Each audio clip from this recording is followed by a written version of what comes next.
Good morning, guys. Welcome back to the Watcast. Last week we were talking to Dr. Faircloth, or rather, Josh was talking to Dr. Faircloth about culture and just what that is all about, and that was a fantastic episode. Dr. Faircloth is an absolute genius, and yes, he is. It was such a good time. Yeah. Such a good time. For somebody who has never really met him in person, and then watching the episode, it was just like, wow, wish I would have been there. But it is what it is. Josh, do you want to talk about who we're going to have on this week? Yeah, this week and next week, we're going to get a really cool opportunity to hear from a couple of our very own students who spent some time living in some other parts of the world where they found themselves immersed in cultures very different from where we are now. And so we're going to get to hear from them about their interaction and engagement with other cultures and how that has formed and shaped them. And this week, Q's going to get a chance to talk to Krista Entwistle and her experiences growing up in the Central African Republic, Mozambique, and Kenya, and just throughout Africa, and some of her experiences there, hear her story and how it's impacted her and some of her passions even. And so we're super excited for that. Q's going to get to walk her through some questions, hear her story. And with that said, without further ado, let me welcome Krista Entwistle.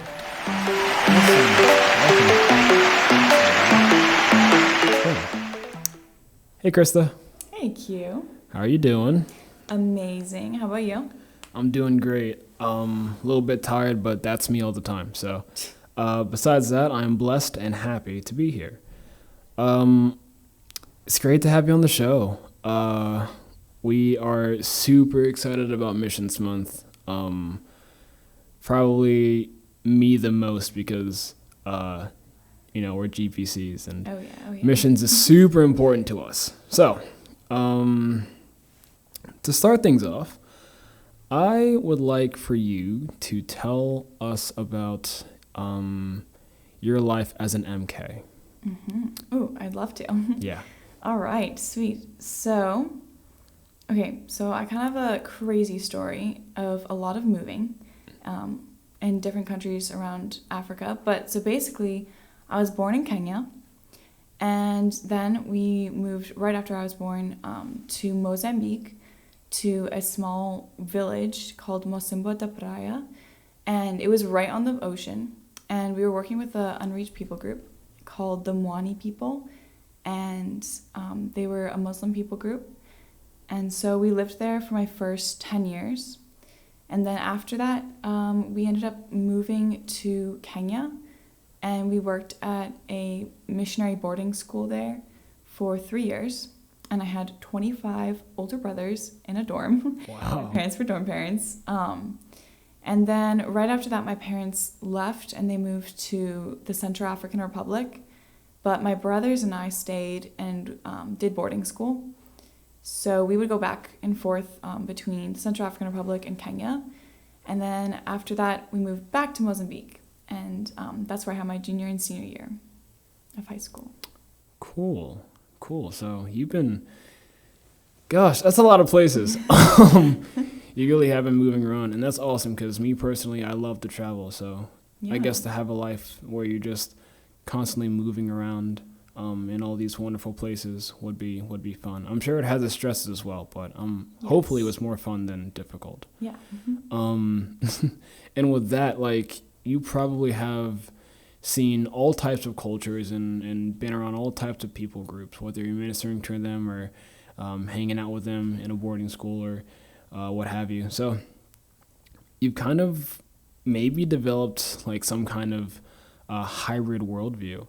And for those that don't know what worldview is, could you please give us a little bit of a rundown about what it is per se and what it means to you as somebody who has had such a gift of an experience with so many of them? Yeah. So to me, like a worldview, so like obviously it's a combination of where you grew up, who you grew up with, the language that you grew up speaking, and all those different kind of things. And so for me, yeah, it's super different because I got to like experience and see the world in different ways because of the different people that I was living with and the different places I lived. But yeah, so I grew up around a lot of different worldviews, especially when I moved to the boarding school, because it was a missionary boarding school for people like from all around the world. And all of those people were all third culture kids, which a third culture kid is basically just someone who has grown up in a cultural context that is not the same as their parents. And so all of them, I had some of my best friends were Korean, Ethiopian, Dutch, just from everywhere. And so I loved like being able to grow and learn from them. But also, yeah, of course, being in Mozambique was completely different than being in Kenya.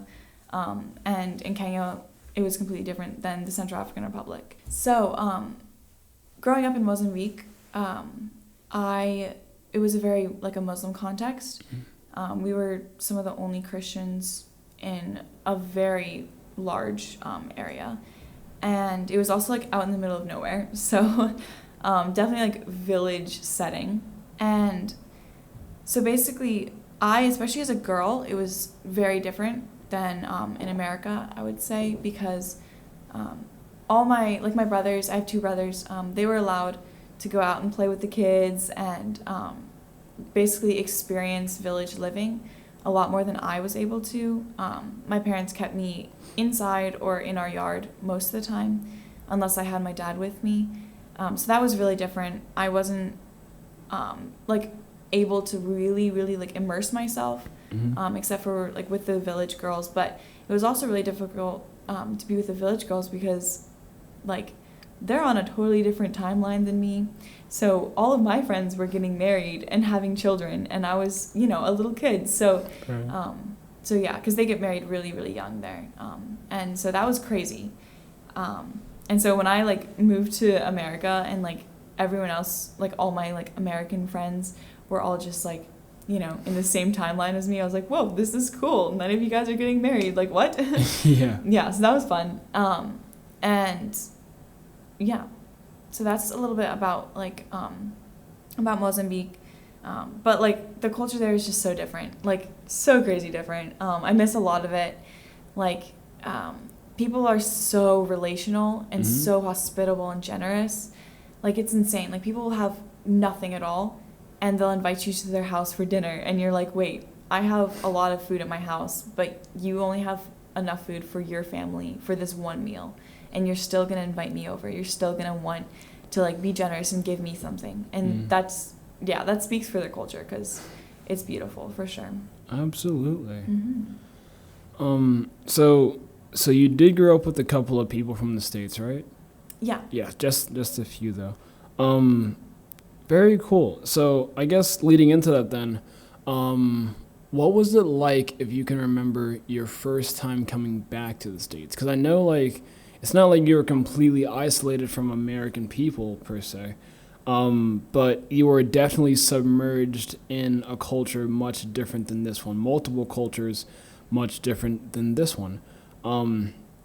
So me personally, I'm just interested in just hearing like what it's like to be an American who has kind of experienced a non-American culture first, and then coming to America and experiencing American culture. So so I do like, so I went back to America when I was like really young, when I was like 3 or 4, because my mom had my little brother here, and then we just went right back. So I don't really remember that at all.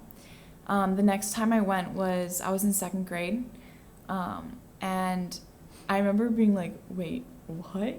Like, this is crazy. Like, it was definitely like, it felt like a movie, you know? And people were so different. And I think it was interesting because me and my older brother, I think, were a lot more like outgoing and like ready to like talk to people and make friends and stuff. And My little brother was a little bit less like that, for sure, more like shy and stuff. So I made friends pretty quickly, but I remember even in second grade, I went to a public school, and I started getting all those questions of like, wait, would you, ride like lions to school? And I remember thinking like, are these people crazy? Like, do they not know anything? Like, what? And then like, telling people like a little bit, like a couple stories of like, oh yeah, we did see lions, and then being like, oh, like the Lion King, and me being like, oh gosh. But yeah, so I remember it being like, it was shocking to me that people didn't know those things, but also I had grown up completely different from them, so like, I didn't know a lot about like American culture and American things, Yeah. Even though my parents were American, so they helped us for sure. Yeah. Very cool. So now that you've been here a little bit longer in the States, where do you think your culture lies? You personally, your culture lies. Do you think that it's more American or more African, or where would you place yourself? And you can also pick the middle as well. Yeah, so that's always a hard question. Yeah. But I love it when people ask me about my culture or like where I'm from. It makes me so happy because I get to like explain it. I mean, sometimes people don't really care, but Right. yeah, it's fun to be able to explain it. So it's interesting because like obviously I have an American passport. My parents are American, but even my parents grew up in different countries in Africa, and my grandparents and my great-grandparents. So Wow. it's hard to like say to people like, yes, I am American, because it feels like I'm being disingenuous to myself if I say that, because I don't feel that. But I definitely do feel like I am partly American. But then whenever I'm in Africa, I feel very judged if I ever say, oh yeah, I'm from Mozambique, even though those were my formative years. That's where I had my childhood. That's where I call home. Because people like look at me and they say, no, you cannot be. You're American, And yeah, so that's very difficult. And then even like being in Kenya, I remember thinking like, I was born in Kenya, so I'm Kenyan, Yeah. But I never felt like I really got to be a part of the culture because I was just in a boarding school, in an international boarding school. So it was very like, it wasn't Kenyan culture, it was more like a weird mix of all these different cultures. So I would definitely say that my culture is a huge mix of just like everything. And I don't know, I never have this like feeling of like I am this one thing, or like I don't even like want to be able to say that like I am just American or I am just Mozambican. Right. I would like to continue to like move around and experience new cultures and like broaden my culture. So yeah, it's kind of hard to explain, but I hope that made a little bit of sense. Yeah, for sure. Yeah. I at least got it. I hope people at home got that as well. Yeah. I'm sure they did. It was a pretty good explanation. But just like touching upon like how you were saying that people that were from Africa were like, no, you can't be from Mozambique because you're American. It's kind of like, I don't really know how to put it, but that weird blend of to put into an analogy, the book versus the cover, because on the outside most missions kids look like where they would normally be from, right? But they're what's on the inside, what's on their heart and what's on their culture is where they grew up, which is usually where people do not look like them. So that's kind of one of the reasons why we wanted you on the show, so that we can kind of talk about that sort of weird combination, that unorthodox combination of living that can either fascinate somebody or the exact opposite of fascinate. So really, thank you for talking about that. Now, next, so like we just said before, culture is super important to us. Just because it's great. This is how people live and things like that. And we're both GPCs, which deals heavily in culture. We both led mission trips. We've both been abroad. Absolutely you, and a little bit for me. Just, I guess, as a GPC now, this is your first year. What's it like working as a GPC? I said GPC a lot. GPCs also, for those who don't know, are global project coordinators, or when we're all together, we're the global project committee. So we are in charge of bringing up leaders to then lead mission trips that you would see PBA go on every now and then. So if you see anyone with a cool jacket, much like what Chris is wearing, you might have seen me wearing mine a little bit because it's super cool and even more comfy. Feel free to stop us and just kind of talk about mission stuff, because we love mission stuff. Yes. Because it's cool. It's just cool. Anyway, though, I don't want to go on a tangent about missions because I can talk for hours about that. I would like you to talk about missions. What's it like working as a GPC? I absolutely love being a GPC. I feel like it's exactly what I wanted to get into, and I didn't even know that it was what I wanted to get into. But coming back from Africa, I was like a little bit, like, ugh, Americans, they're not going to understand me, and like they don't get like missions, they don't get like traveling, and they don't get like that like love of culture and stuff. But I love being a GPC because I feel like I'm working with people who love it just as much as I do, if not more. And that's so refreshing. It's like, yeah, it's amazing. But I think it's really cool because it gives me the opportunity to get people hyped about missions. Yeah. And to spread like my excitement about it.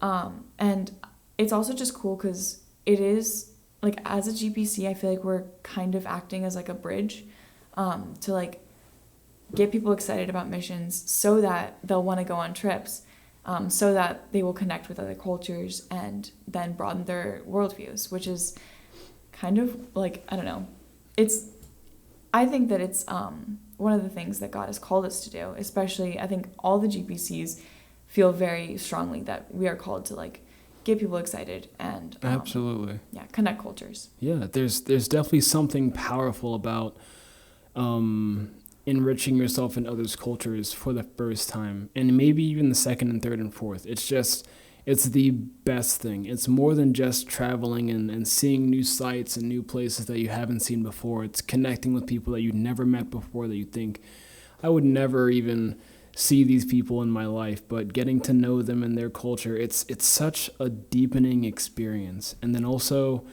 getting to do this with a team of people. It is one of the best experiences, I could say, that this life has to offer. Just going with a small group of people to Lord knows where, and just serving and growing as a family. That's why I'm doing this, because of the community aspect, not just in our team, but also out there. It's the best thing ever. Agreed. Yeah.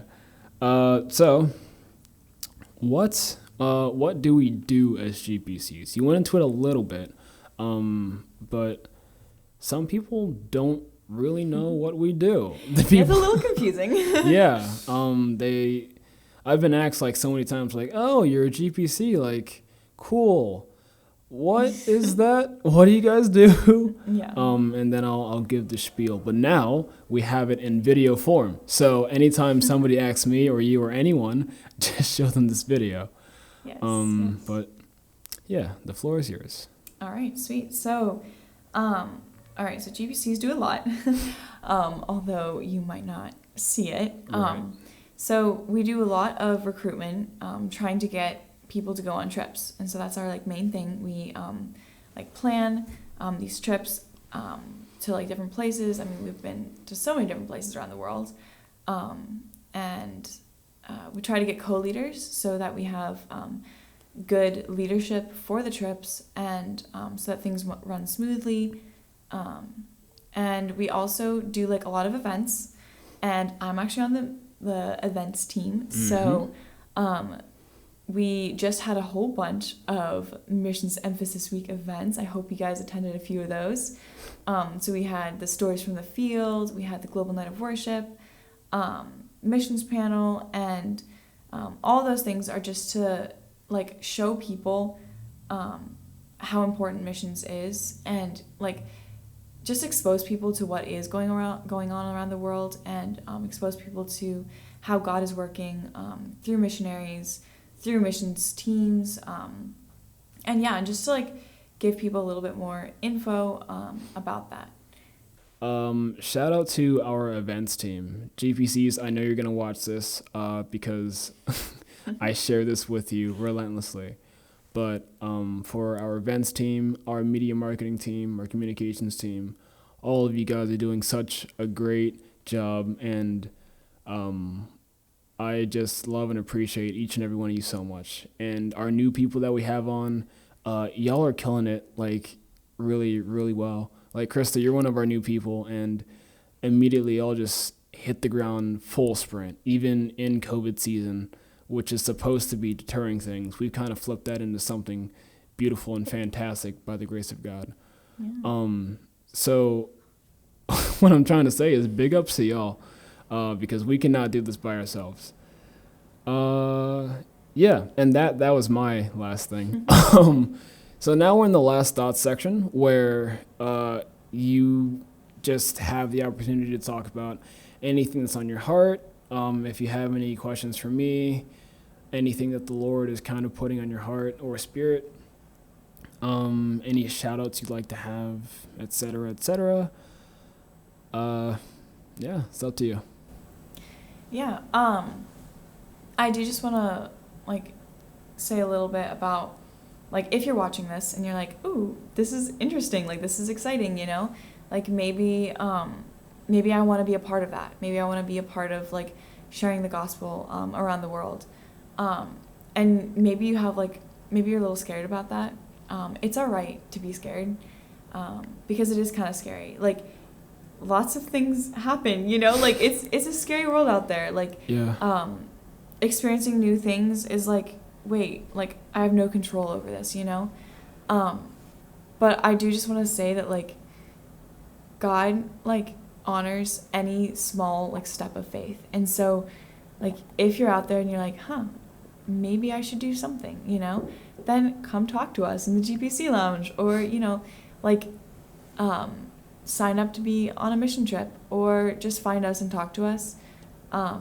Yeah, and don't be afraid, even though you can be afraid, but, like, get over the fear. You got this. Yeah. Yes. It is okay to be afraid, but just know that our God is bigger than any fear that man has. So, with that being said, you are called to not fear, because our Lord is almighty and sovereign, and he's got it. He's done it for me. I'm sure he's done it for you, and I have much faith that he can do it for y'all at home as well, if there's anything that you are scared about or anxious about. God's got you. You just got to believe that he can, and he will. With that being said, if you are interested in missions, please come on down to CM Global, even if you just want to talk about missions. You don't have to come and sign up for anything, but if you would, we have positions open for joining trips and things like that. That'd be awesome and fun, and you will not regret it at all. But yeah, for those who do not know where the CM Global is, the CM Global building is, it is going to be the building that is connected to the chapel. If you know where the chapel is, you should know where the chapel is by now. Or if you don't know where the chapel is for some reason, but you know where Watson is, it's the building that's behind Watson Hall. So you're going to want to look for a big tree. And that's where the CM Global office is. With that being said, Krista, thank you so much for being on the show. It was just such a pleasure and such a delight to talk to you about you being a missions kid and what it's like to live abroad for such a long time and just have so many experiences of worldview and culture. It's awesome to just talk about, and I don't know. I love culture and stuff. So thank you. Yeah, thank you. And even like it feels very like honoring to have people even just like ask me about it. And so yeah, thank you for giving me the opportunity to talk about it. It's awesome. Absolutely. So you heard her. If you see her around campus, ask her about missionary stuff. Please do. Yeah. Please do. And if you see me around, then ask me as well. If you see anyone with that jacket, then ask them about missionary stuff, because we've got some stories for you. Yeah, that's all. All right. See you later. Bye, guys. Bye.